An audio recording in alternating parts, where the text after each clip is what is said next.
ของแผ่นดินสองแขนโอบกอดทั้งแผ่นดิน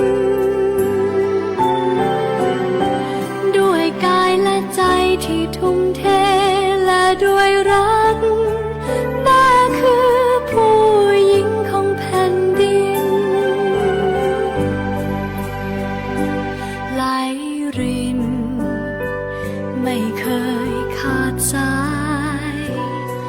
หล่อเลี้ยงพื้นดินถิ่นไทยให้ชุ่มช่ำความอาทรที่เป็นประหนึ่งสายน้ำที่คอยดับภัยดับไฟให้ร่มเย็นจะยากเย็นเพียงใดไม่เคยท้อถอยจะเนิ่นนานเพียงใดไม่เคยเปลี่ยนใจสิ่งเดียวที่แม่ยืนยันคือความรักอันยิ่งใหญ่รักที่แม่มีให้กับแผ่นดินของเราแม่คือผู้หญิงของแผ่นดินสองแขนโอบกอดทั้งแผ่นดินด้วยกายและใจที่ทุ่มเทและด้วยรักแม่คือผู้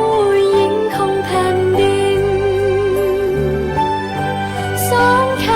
นโอบกอดทั้งแผ่นดินด้วยกายและใจที่ทุ่มเทและด้วยรักแม่คือผู้หญิงของแผ่นดิน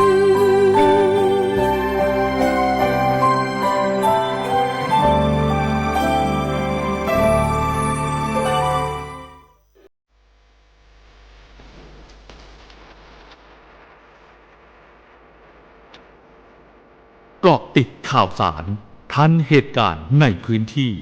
ด้วยข้อมูลที่เป็นกลางกับทีมข่าวสวทเชียงใหม่ติดตามได้ในมองเชียงใหม่ทางสถานีวิทยุกระจายเสียงแห่งประเทศไทยจังหวัดเชียงใหม่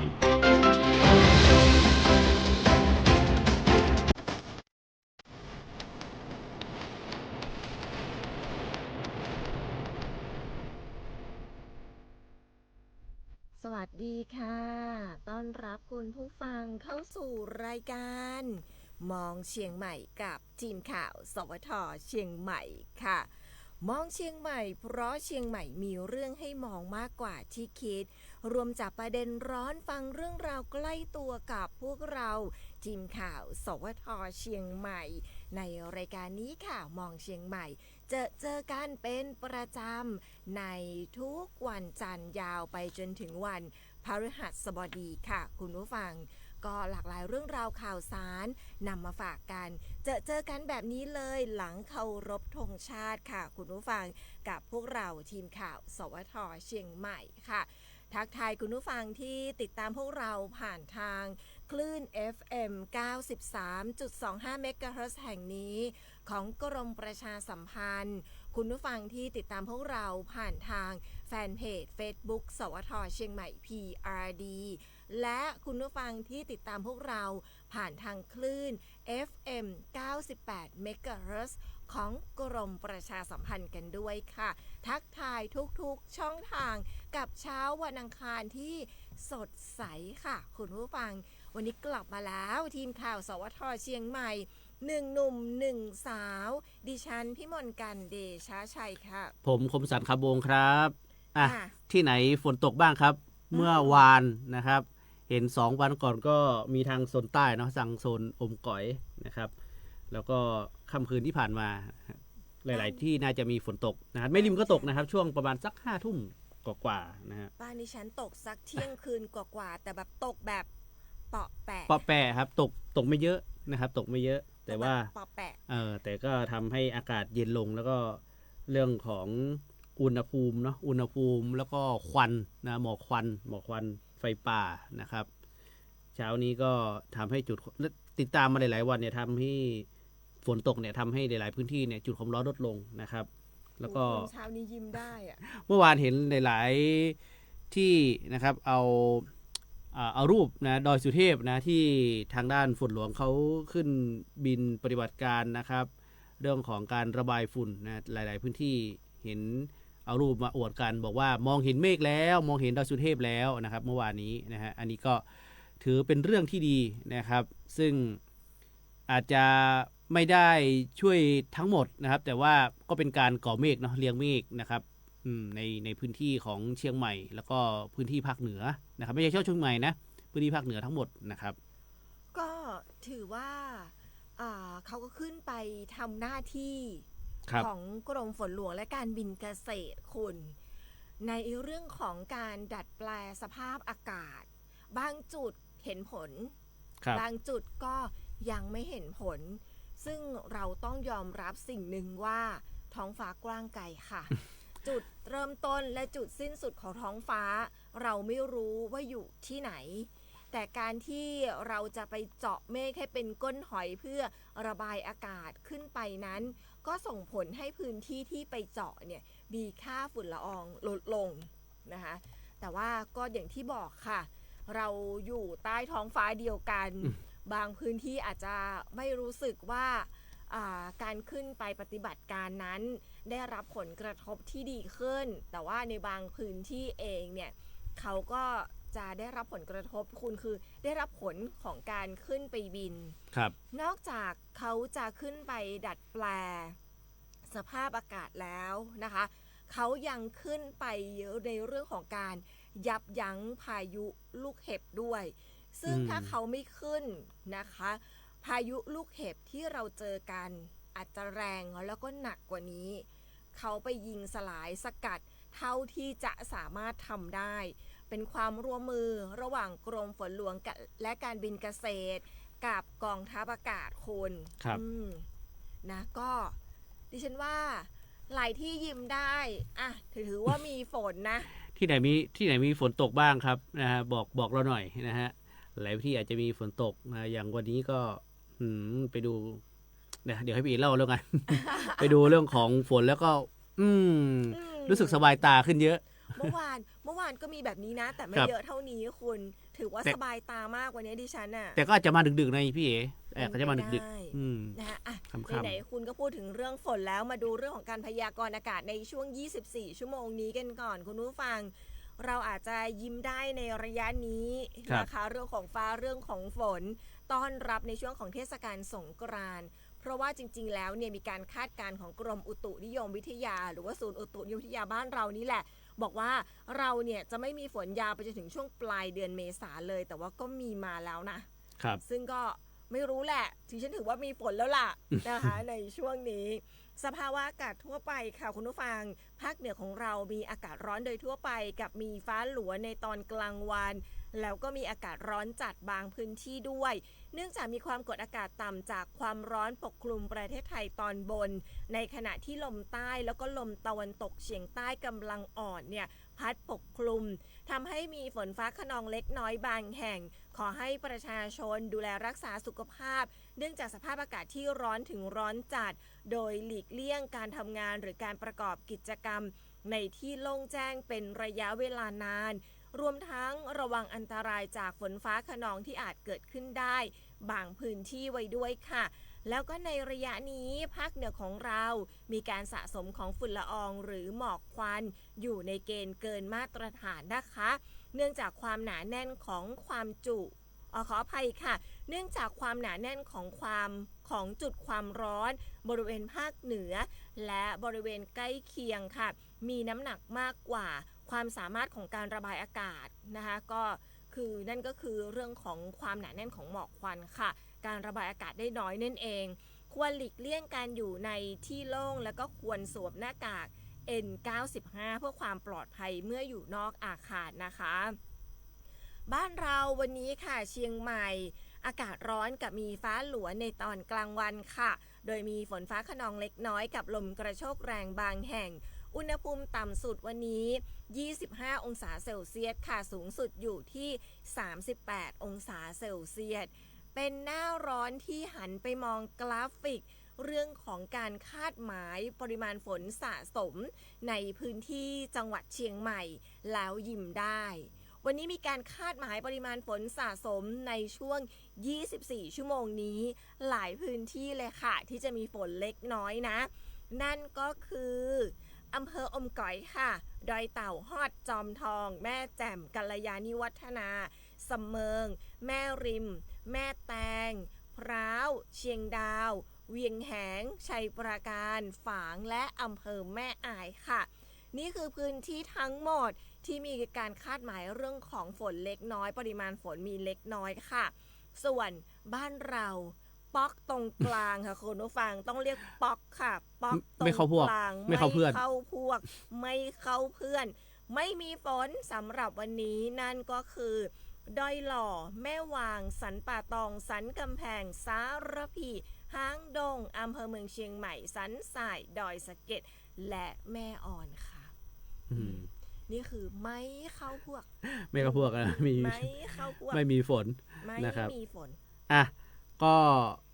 ตลอดทั้งสัปดาห์นะครับมีเรื่องของการแจ้งเตือนเรื่องของฝนตกนะครับฝนตกอยู่3วันด้วยกันนะฮะซึ่ง3วันนี้ก็คือต่อเนื่องเลยนะมีวันนี้นะครับมีวันนี้พรุ่งนี้แล้วก็มะรืนนี้นะครับ3วันนะฮะส่วนหลังจากนั้นก็น่าจะเข้าสู่ช่วงเทศกาลสงกรานต์นะฮะที่เรารอคอยถึงช่วงนั้นน่าจะเรื่องของฝนตกอาจจะมีนะเพราะว่ามีการเล่นสาดน้ำกันนะเล่นสาดน้ำกันก็ถือว่าเป็นการเพิ่มความชุ่มชื้นในอากาศนะครับซึ่งถึงแม้ว่าอุณหภูมิจะขยับขึ้นแต่ว่าถ้าเทียบกับสัปดาห์ที่ผ่านมาผมว่าอุณหภูมิน้อยกว่านะครับเพราะว่าสูงสุดตลอดทั้งสัปดาห์อยู่ที่38องศาเซลเซียสเพราะว่าสัปดาห์ที่ผ่านมาสูงสุดอยู่ที่ 39-40 องศาเซลเซียสนะครับถือว่าค่อนข้างที่จะอุณหภูมิสูงเลยทีเดียวนะครับส่วนอุณหภูมิต่ำสุดอยู่ที่25องศาเซลเซียสนะครับตลอดทั้งสัปดาห์นะครับอากาศร้อนแบบนี้อย่างหนึ่งที่ต้องระมัดระวังก็คือเรื่องของการดื่มสุราครับเครื่องดื่มแอลกอฮอล์นะครับเมื่อวานนี้ก็มีรายงานข่าวนะครับมีการดื่มฉลองนะครับในช่วงตอนกลางวันนี่แหละช่วงอากาศร้อนนะครับก็เป็นเหตุสลดที่จังหวัดลำปางนะครับซึ่งอากาศค่อนข้างร้อนก็จะทำให้เรื่องของบางคนบางท่านอาจจะมีปัญหาเรื่องของสุขภาพนะครับเรื่องของความดันเบาหวานโรคประจำตัวนะครับแล้วก็บวกกับอากาศที่ร้อนแล้วก็ดื่มเครื่องดื่มแอลกอฮอล์ไปด้วยนะครับก็จะทำให้มีโรคเนี่ยกำเริบขึ้นนะครับแล้วก็รวมไปถึงท่านที่ไปเล่นน้ำนะช่วงนี้อากาศร้อนนะครับเห็นหลายๆที่มีเปิดแหล่งที่ท่องเที่ยวนะครับเรื่องของแหล่งน้ำนะครับเพื่อคลายร้อนนะครับก็ระมัดระวังโดยเฉพาะท่านที่อาจจะดื่มเรื่องของเครื่องดื่มแอลกอฮอล์นะครับคึกขนองไปเล่นน้ำนะครับก็อาจจะทำให้เกิดตะคริวนะครับหรือว่าการช่วยเหลือตัวเองเนี่ยอาจจะไม่ 100% นะครับอาจจะทำให้เกิด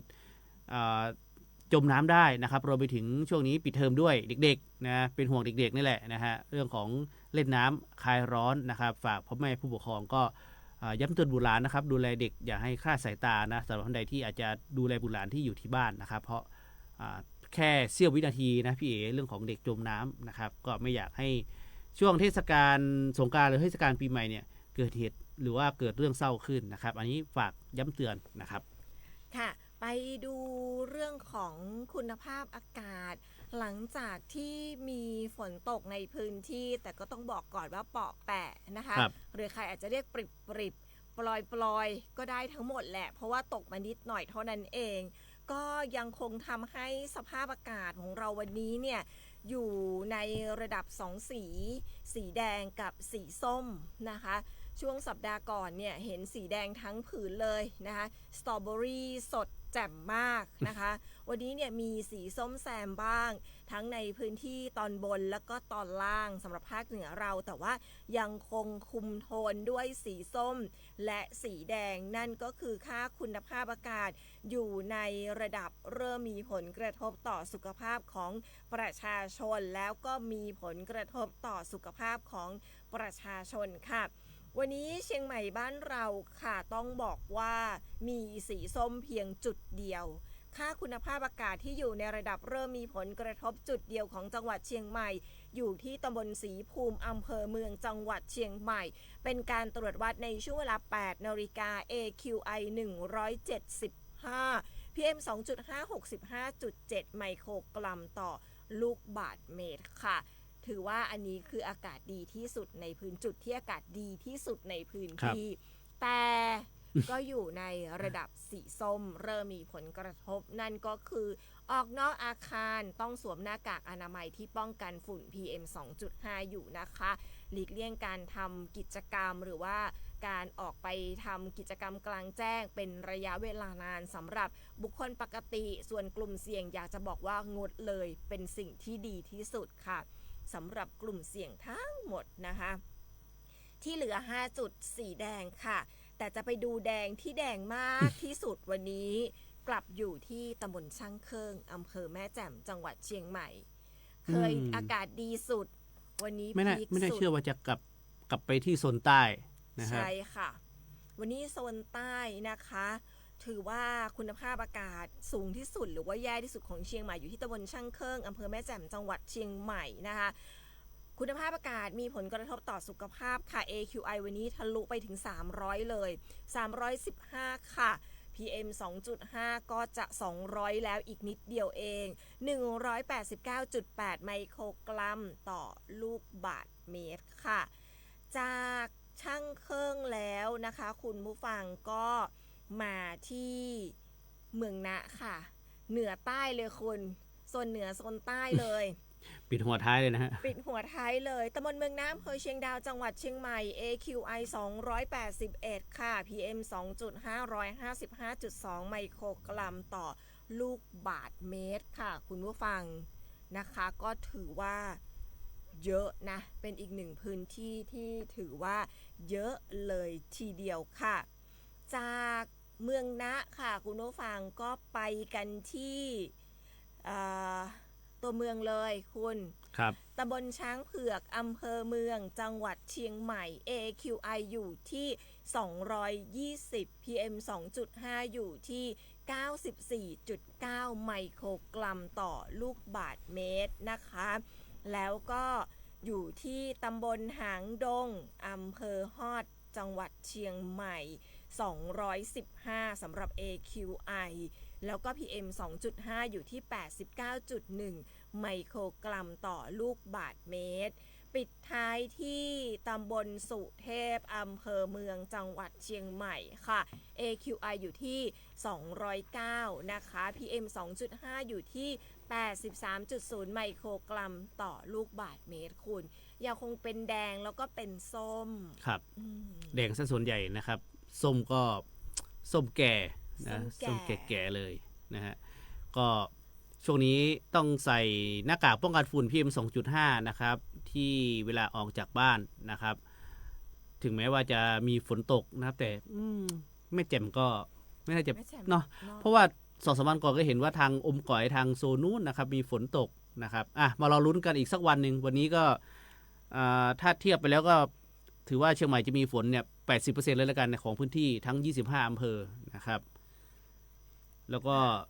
ต้องร่วมส่งกำลังใจให้พี่ๆเจ้าหน้าที่นะครับช่วงนี้เรื่องของการดับไฟป่านะครับก็มีการระดมเจ้าหน้าที่อสนะครับ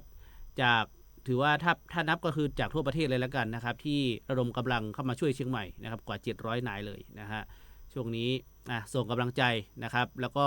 เราก็มีกิจกรรมเหมือนกันนะเรามีกิจกรรมดีๆที่จะไปส่งมอบกำลังใจให้พี่ๆเหมือนกันนะครับก็เชิญชวนนะครับวันที่21มีมินิคอนเสิร์ตด้วยนะครับจะไปส่งมอบกำลังใจนะครับเป็นสิ่งของถือว่าเป็นน้ำใจนะครับเป็นน้ำใจจากแฟนรายการนะครับหรือว่าท่านที่ผู้ใหญ่ใจดีนะครับที่จะร่วมสนับสนุนไม่ว่าจะเป็น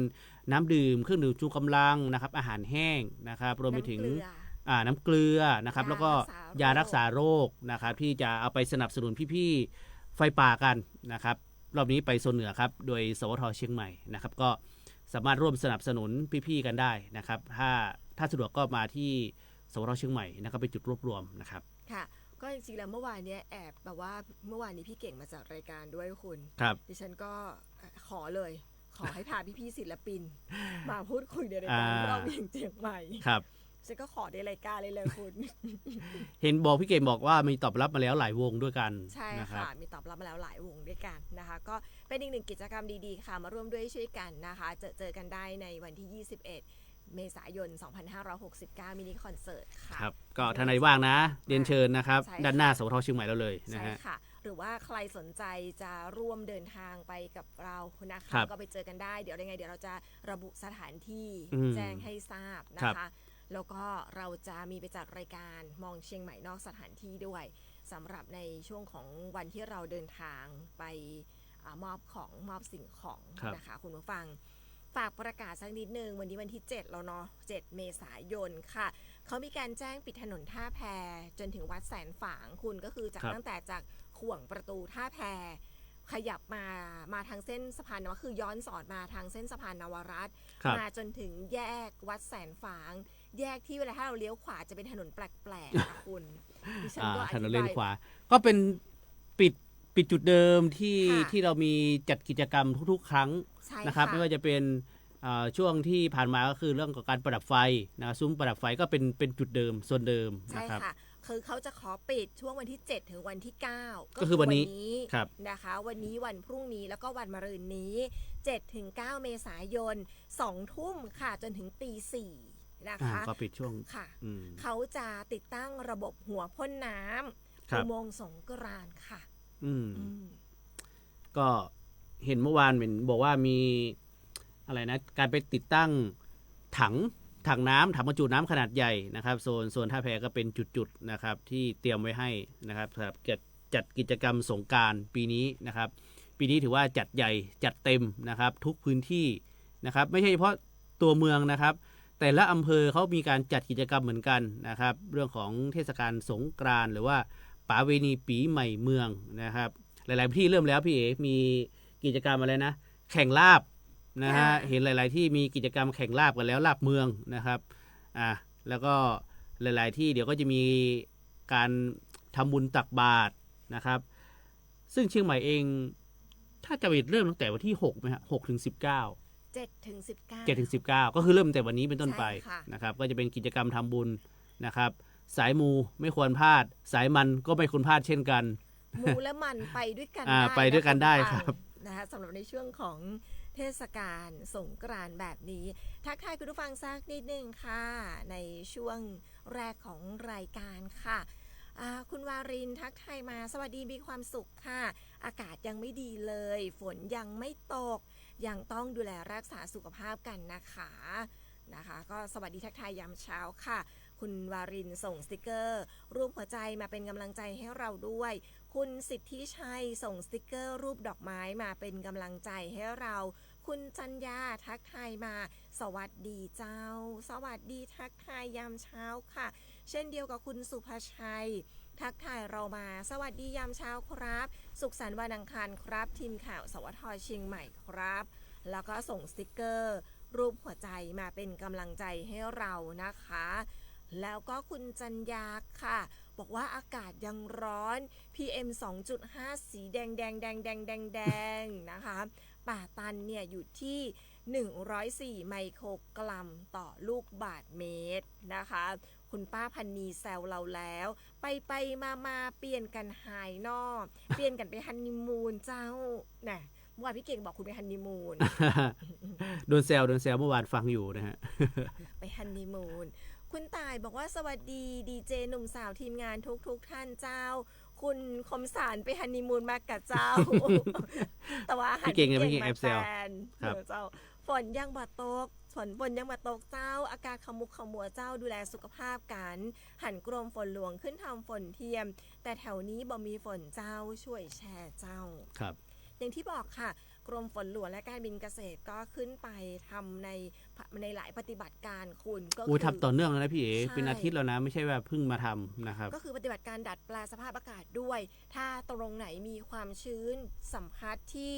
พอจะเลี้ยงเมฆได้ พอจะเกาะเมฆได้ก็จะพยายามเกาะเมฆแล้วก็พยายามจะเลี้ยงเมฆ ครับ ให้เป็นฝนนะคะ คุณป้าพันนีบอกว่าฮ้อนควัน2 อย่างต้อนรับปีใหม่เมืองเนาะ ควันน่าจะอาจจะเบาบางลงต้องรอดูในช่วงระยะนี้ทุกภาคส่วนเร่งดำเนินการเรื่องของหมอกควันให้เบาบางก่อนที่จะเข้าสู่เทศกาลสงกรานต์คุณหรือว่าป่าเวณีปีใหม่เมืองบ้านเฮานะคะก็เป้าหมายจริงๆแล้วเนี่ยมีการตั้งเป้าหมายคือจะลดจุดความร้อนให้ได้มากที่สุด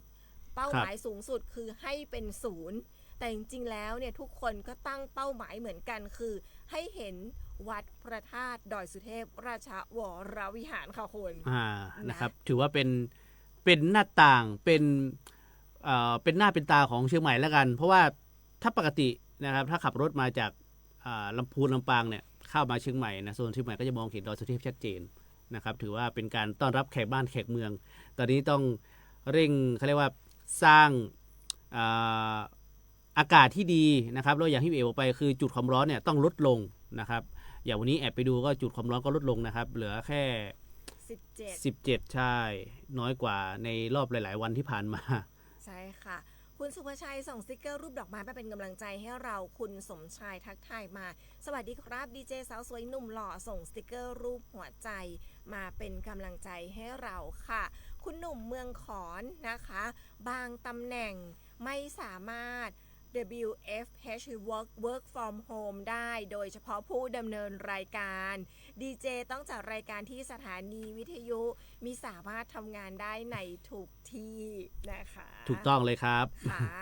คุณสาธรบอกว่าเป็นห่วงชาวเชียงใหม่ผจญวิกฤตเรื่องของฝุ่นน้ำมันขาดแคลนข้าวยากหมากแพลงพร้อมกันเอาใจช่วยให้ทุกท่านปลอดภัยจากภัยฝุ่นแล้วก็ผ่านพ้นเหตุการณ์ต่างๆไปด้วยดีครับนะคะ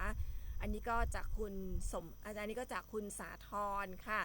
คุณฉลาดนะคะส่งสติกเกอร์รูปหัวใจมาเป็นกำลังใจให้เราคุณสิรินันท์ค่ะสวัสดีค่ะดีเจสาวสวยหนุ่มหล่อเสียงเพราะค่ะส่งสติกเกอร์รูปหัวใจเป็นกำลังใจให้เราด้วยนะคะคุณน้อยส่งสติกเกอร์รูปหัวใจมาเป็นกำลังใจให้เราค่ะคุณฉลาดนะคะถึงพี่ดีเจไม่เงียบเสียงเงียบมาก ในความหมายคือไม่ได้ยินเสียงเราผ่านทางแฟนเพจหรือว่ายังไงคะรบกวนแจ้งเราหรือว่าวิทยุใช่ค่ะรบกวนแจ้งเราสักนิดหนึ่งนะคะคุณสุคนค่ะสวัสดีเจ้าช่วงนี้อยากให้ฝนตกนักฝุ่นควันจะได้ลดลงดูแลสุขภาพกันตยเนื้อเจ้านะคะรบกวนนะคุณผู้ฟังที่ติดตามเราผ่านทางแฟนเพจ Facebook สวท.เชียงใหม่ PRD รวมถึงวิทยุคลื่นของเรานะคะเสียงเราเป็นอย่างไรแจ้งเราสักนิดนึงเราไม่แน่ใจว่าบางจุดคือไม่ได้ยินเสียงเราหรืออย่างไรรบกวนกันด้วยสักนิดนึงค่ะคุณผู้ฟังครับคุณชัดไม่ชัดนะฮะทักทายมาได้นะแนะนำมาได้นะครับตอนนี้ใช่ค่ะงั้นไปฟังในช่วงของสิ่งดีๆจาก PEA กันก่อนเนาะคุณน้อยในช่วงนี้ค่ะช่วงสิ่งดีๆจาก PEA สำหรับสิ่งดีๆจาก PEA วันนี้นะครับ PEA มาเตือนภัยครับช่วงนี้ต้องระวังมิจฉาชีพนะครับแอบอ้างเป็นพนักงานการไฟฟ้าส่วนภูมิภาครอบนี้มาขู่ครับขู่บอกว่าถ้าไม่เปลี่ยนมิเตอร์ใหม่จะโดนตัดไฟนะครับทางด้าน PEA ออกมาแจ้งเตือนนะครับข้อความดังกล่าวนะครับเป็นข้อความที่ไม่เป็นจริงถือว่าเป็นการหลอกลวงนะครับซึ่งการเปลี่ยนมิเตอร์ไฟฟ้าจะดำเนินการโดยทางด้านการไฟฟ้าส่วนภูมิภาคนะครับจะไม่มีนโยบายให้เจ้าหน้าที่นะครับของการไฟฟ้าส่วนภูมิภาคโทรไปสอบถามข้อมูลหรือข่มขู่นะครับว่าถ้าไม่เปลี่ยนมิเตอร์ไฟฟ้าจะถูกตัดไฟหากมีข้อสงสัยนะครับสามารถที่จะสอบถามได้ที่สำนักงานการไฟฟ้าส่วนภูมิภาคในพื้นที่ของท่านหรือโทรได้ที่1129 PEA Contact Center ได้ตลอด24ชั่วโมงครับวันนี้ฝากเตือนกันนะครับสำหรับท่านใดที่อาจจะเห็นมิเตอร์ไฟฟ้าใหม่ๆรูปแบบใหม่มีหลายพื้นที่แล้วนะครับถ้ามีใครนะโทรมาบอกว่าเป็นเจ้าที่การไฟฟ้าแล้วบอกเราว่าถ้าไม่เปลี่ยนมิเตอร์ไฟฟ้าเป็นระบบใหม่จะถูกตัดไฟอันนั้นถือว่าเป็นการหลอกลวงแล้วก็เป็นมิจฉาชีพครับฝากแจ้งเตือนกันครับค่ะก็หนึ่งเรื่องราวค่ะมิจฉาชีพพี่มิตรมาแล้วไม่อยากจะบอกเลยว่า อะไรกันเนี่ยอะไรกันนี่นะคะอ่ะแต่ว่าเขาก็ทำงานทุกช่วงเวลาจริงๆใจวันหยุดจะน้ำมันขาดแคลน ไม่ได้สนใจวันอะไร เยโอ้มาทุกวันนะครับ คุณผู้ฟังอ่ะไปต่อกันกับเรื่องของกฎหมายใกล้ตัวกันสักนิดนึงเนาะคุณเนาะ ครับ กฎหมายใกล้ตัววันนี้ค่ะ เราจะไปพูดคุยกันในเรื่องของการเพิกถอนการให้สิทธิ์นะคะ กับท่านสุภัทรินทร์อมาตย์นิติกรชำนาญการสำนักงานอัยการคุ้มครองสิทธิ์และช่วยเหลือทางกฎหมายและบังคับคดีจังหวัดขอนแก่น สาขาชุมแพค่ะ ไปติดตามเรื่องนี้กันค่ะ 3 นาทีกับอัยการแผ่นดิน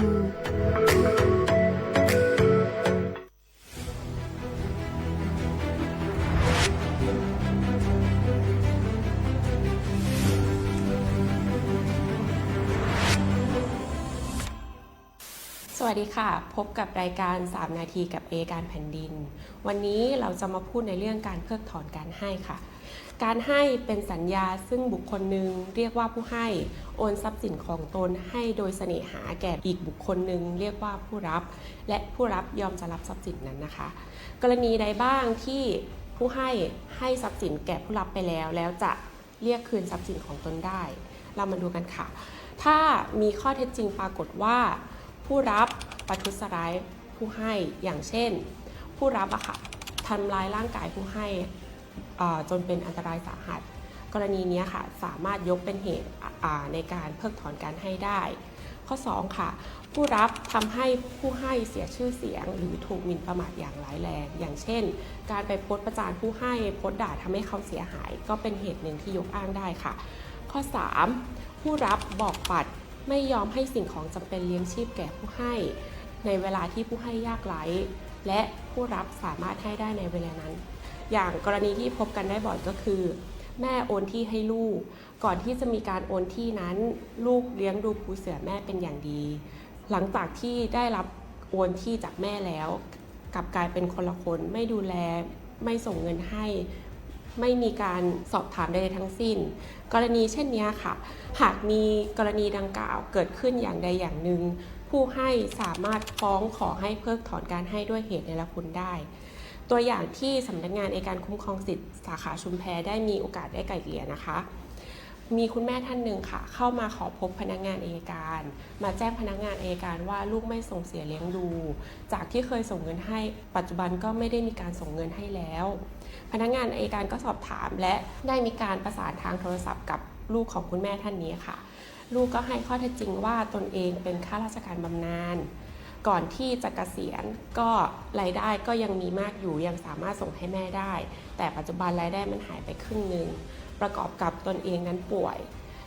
เงินส่วนใหญ่ที่ได้มาจะหมดไปกับค่าใช้จ่ายในการดูแลรักษาสุขภาพตัวเองทำให้เงินทองขัดสนส่งให้แม่ได้บ้างไม่ได้บ้างหรือไม่สามารถส่งให้เลยถ้า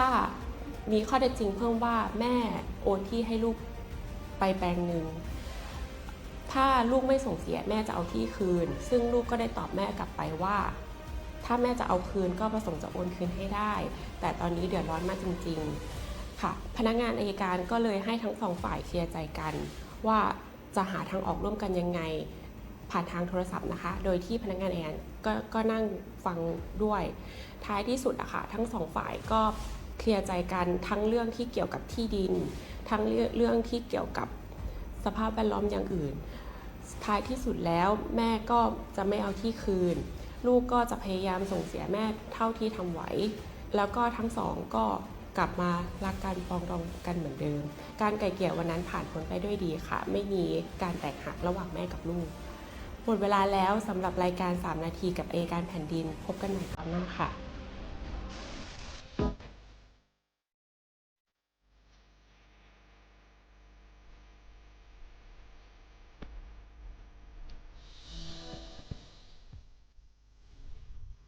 ก็เป็นอีกหนึ่งเรื่องเนาะคุณเนาะที่ก็ถือว่าใกล้ตัวแหละ เรียกคืนได้นะครับไม่ใช่ให้แล้วให้เลย ใช่เรียกคืนได้แต่ว่าบางอย่างก็น้อยอย่างกรณีที่ทางอัยการทางด้านขอนแก่นยกตัวอย่างมาก็ เป็นอีกหนึ่งกรณีที่ถือว่าใกล้ตัวคุณ ครับ ใกล้ตัวมากๆเลยนะคะอ่ะงั้นไปต่อกันกับช่วงของข่าวสารจากคปภ.กันต่อเลยแล้วกันค่ะคุณผู้ฟัง ช่วงข่าวสารจากคปภ.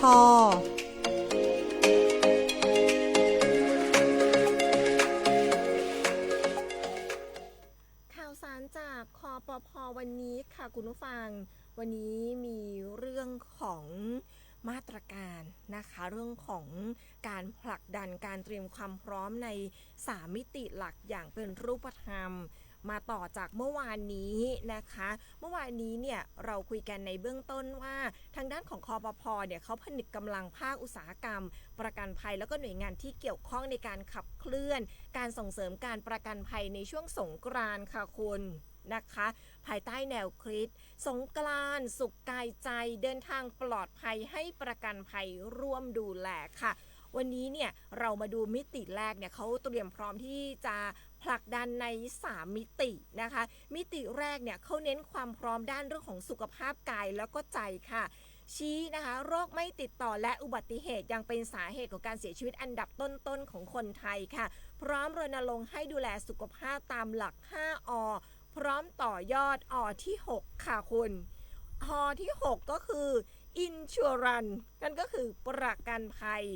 นะคะเพื่อช่วยบริหารความเสี่ยงด้านค่ารักษาพยาบาลโดยจัดกิจกรรมตรวจสุขภาพเบื้องต้นให้คำปรึกษาจากผู้เชี่ยวชาญและมอบสิทธิ์ตรวจสุขภาพฟรีผ่านเครือข่ายทั่วประเทศมิติที่ 2เขามุ่งยกระดับความปลอดภัยในการเดินทางหลังสถิติอุบัติเหตุช่วง7วันอันตรายเพิ่มสูงต่อเนื่องโดยเฉพาะจากพฤติกรรมเสี่ยงหลักนั่นก็คือขับรถเร็วดื่มแล้วขับและตัดหน้ากระชั้นชิดค่ะพร้อมเน้นย้ำเรื่องของการตรวจสภาพรถก่อนออกเดินทางและการปฏิบัติตามกฎจราจรอย่างเคร่งครัดนะคะก็เขาก็มีกิจกรรมร่วมกับบริษัทกลางคุ้มครองผู้ประสบภัยจากรถจำกัดให้บริการตรวจสภาพรถเปลี่ยนหลอดไฟแล้วก็เปลี่ยนถ่ายน้ำมันเครื่องฟรีด้วยควบคู่กับการผลักดันให้พี่น้องประชาชนทำประกันภัยพรบค่ะแล้วก็ส่งเสริมการประกันภัยรถยนต์ภาคสมัครใจนะคะนอกจากนี้ค่ะคปภ.ในฐานะของหน่วยงานภาคีเครือข่ายของศูนย์อำนวยความปลอดภัยทางถนนกระทรวงมหาดไทยเขาได้ขับเคลื่อนมาตรการเชิงรุกในช่วงของ7วันอันตรายซึ่งปีนี้ก็ตรงกับวันที่10ถึง16เมษายนนะคะซึ่งเขาก็ดำเนินการทั้งในส่วนกลางและก็ส่วนภูมิภาคเพื่อให้มั่นใจว่าระบบประกันภัยจะมีส่วนสำคัญในการดูแลทุกท่านเลยค่ะหากเกิดอุบัติเหตุหรือบาดเจ็บมิติที่ 3เขาให้ความสำคัญเรื่องของความมั่นคงทางการเงินแล้วการวางแผนชีวิตในระยะยาวสอดรับกับสังคมสูงอายุของไทยที่มีแนวโน้มเพิ่มขึ้นอย่างต่อเนื่องค่ะคุณสังคมสูงวัยนะฮะคนเขาเรียกไงผู้มีอายุเยอะขึ้นนะครับผู้สูงอายุเยอะขึ้นนะครับเด็กน้อยลงนะครับอันนี้ก็เป็นข่าวสารดีๆจากคปภ.ที่เอามาฝากกันนะครับทุกวันนะคะมาหมดคปภ.และเรื่องของประกันภัยมาทั้งครบและเรื่องของมิจฉาชีพเรื่องของกฎหมายใกล้ตัวเรื่องของการประกันภัยเราไปต่อที่ไหนกันดีคุณไปเรื่องนี้สักหน่อยนะครับอันนี้ก็ถือว่าเป็นทุกภาคส่วนนะครับเรื่องของไฟป่าหมอกควันนะครับไม่ใช่เฉพาะของคนใดคนหนึ่งนะครับทางด้านเนี่ยเขาเรียกว่าคุณพระช่วยมาแล้วจริงเลยคุณพระช่วยคุณพระช่วยมาแล้วนะครับหลายๆแพลตฟอร์มหลายๆสื่อโซเชียลมีเดียเนี่ยนอกจากทางด้านพระครูออสวัดเจดีย์หลวงแล้วนะครับทางด้านเจ้าคณะภาค7ครับได้ออกคำสั่งด่วนให้วัดทุกวัดในพื้นที่จังหวัดเชียงใหม่ลำพูนและแม่ฮ่องสอนครับสนับสนุนภารกิจดับไฟป่าอย่างเต็มกำลังพร้อมเปิดพื้นที่วัดเป็นจุดพักกำลังและสนับสนุนอาหารน้ำดื่มแก่เจ้าหน้าที่และอาสาสมัครที่ปฏิบัติหน้าที่ท่ามกลางวิกฤตหมอกควันไฟป่าที่เกิดขึ้นนะครับทางด้านพระธรรมเสนาบดีนะครับเจ้าคณะภาค7และเจ้าอาวาสวัดพระธาตุดอยสุเทพราชวรวิหารได้ลงนามในคำสั่งเจ้าคณะภาค7ที่ 3/2569 เรื่องมอบหมายให้คณะสงฆ์ร่วมมือกับหน่วยงานต่างๆ เพื่อช่วยสนับสนุนการดับไฟป่าภาคเหนือ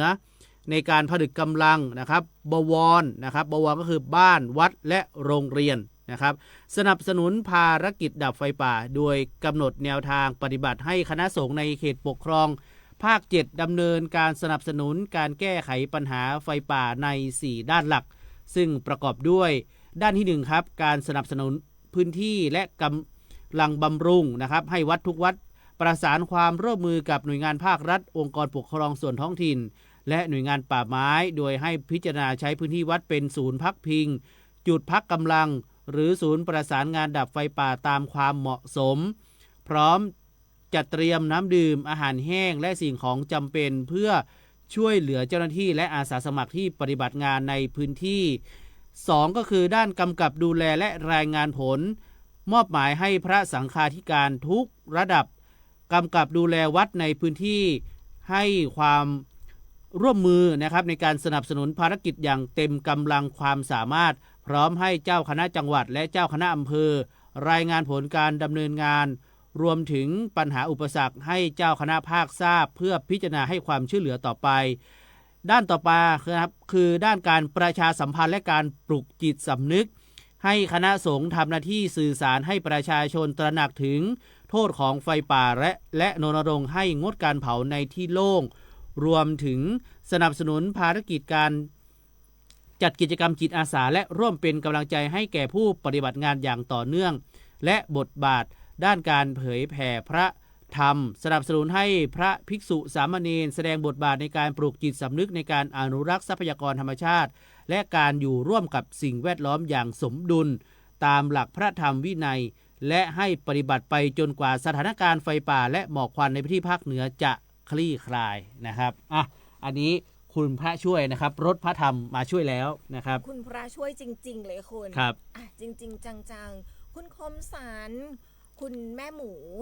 บอกว่าสวัสดีค่ะจะรบกวนคุณคมสันแวะรับของสนับสนุนที่บ้านแม่ริมได้ไหมคะได้ครับผมเดี๋ยวแจ้งพิกัดมาได้เลยดิฉันขอเบอร์โทรศัพท์กลับไปนะคะขอให้แจ้งในอินบ็อกซ์ของแฟนเพจ Facebook สทเชียงใหม่ PRD เดี๋ยวเราจะประสานกลับไปนะคะคุณบอกว่าขอสวัสดีค่ะจะรบกวนคุณในเส้นทางผ่านได้นะครับได้เลยนะครับมาทักทายคุณผู้ฟังสักนิดหนึ่งนะคะในช่วงนี้คุณนฤมลค่ะทักทายมาสวัสดีเจ้าสวัสดีทักทายยามเช้าค่ะคุณนึกคนเลี้ยงแมวบอกว่ารุนหวัดแบบมัวเมียนเดิมครับรอฝนครับรุนหวัดแบบมัวจุงคุณพระเครื่องทั่วไทยส่งสติ๊กเกอร์กระจายเสียงมาเป็นกำลังใจให้เรานะคะคุณชาตรีน้องชาตรีนะคะทักทายมาน้องเป็นน้องฝึกงานสวทเชียงใหม่สวทเชียงใหม่ของเราคุณตอนนี้น้องทำงานอยู่ที่กรุงเทพเนาะน้องทักทายเรา2คนมาสวัสดีครับพี่คมพี่เอ๋แวะมาทักทายตอนเช้าครับวันนี้น้องเข้างานตอน1 ทุ่มครับเลยมีโอกาสได้ฟังเรามีโอกาสได้ฟังตอนเช้านะคะแล้วก็แม่หมูนะคะก็เรียบร้อยนะคะคุณมีเพื่อนบอกว่าชอบรายการของพี่เอี่ยวสุรชัยเงินคำคงนะคะFC พี่เอี่ยวนะคะพี่เอี่ยวตอนนี้ย้ายไปจากอยู่โทรทัศน์ย้ายไปเป็นอยู่ที่สำนักงานประชาสัมพันธ์จังหวัดเชียงใหม่แต่ก็มาจัดรายการบ้างใช่ไหมฮะมาจัดรายการกับเราช่วง3 ทุ่มนะคะก็ FC คุณสุรชัยพี่เอี่ยวนั่นเองนะคะ8:58 นาทีแล้วทิ้งท้ายกันสักนิดหนึ่งไหมคุณเรื่องอะไรดีทิ้งท้ายจริงๆแล้วเนี่ยนะครับอยากรณรงค์แล้วก็ฝากประชาสัมพันธ์นะครับเรื่องของการเผานะครับคือไปเผาจุดไหนเจ้าที่ก็จับได้นะครับแล้วก็มีโทษหนักด้วย2-3 วันที่ผ่านมาก็เผาในพื้นที่ป่าด้วยนะครับบอกเลยว่าโทษหนักนะครับไม่คุ้มค่ากับการที่ไปเผาเพื่อหาของป่าเพื่อนำของมาขายเล็กๆน้อยๆนะครับไม่คุ้มนะครับติดคุกด้วยแล้วก็โดนค่าปรับด้วยนะครับฝากย้ำเตือนกันครับแล้วก็ช่วยกันเป็นหูเป็นตาให้กับเจ้าหน้าที่ครับค่ะเรา2 คนไปกันก่อนแล้วสำหรับวันนี้เดี๋ยวเจอกันใหม่ในวันพรุ่งนี้สวัสดีค่ะสวัสดีครับ